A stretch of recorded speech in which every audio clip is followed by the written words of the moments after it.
Hello guys, pag-iwas na nakakaon guys, ibaligya na nako ang atong botilya nga akong natigom guys, botilya, plastic o katong mga cans nga akong natigom gikan sa trabaho sa akong mga naagian na pagpadulong sa trabaho, pauli sa trabaho, sa mga makita na ko nga blikye sa dalan guys. So maunan ni murag medyo gamay-gamay na lang, gamay-gamay ra ni siya karon guys.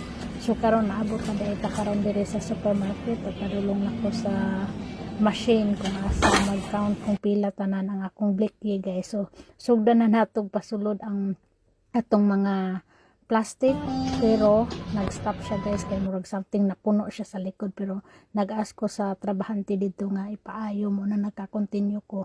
So mo na akong halin guys, pag humana ko ato dito nakakuha na ko sa akong halin, giskan na nako, nag-grocery na po ko guys, nagkuha lang po ko sales scan kay para dali na siya.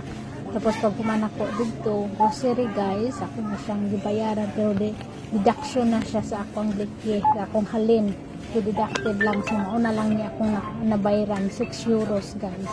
So ang akong halin di ay guys is 21.80 euros. So nagamit na ko siya sa akong pagpamalit sa akong grocery, kay automatic man dire, so dali ra ta mahumano. So mauna ni akong napalit sa akong na halin.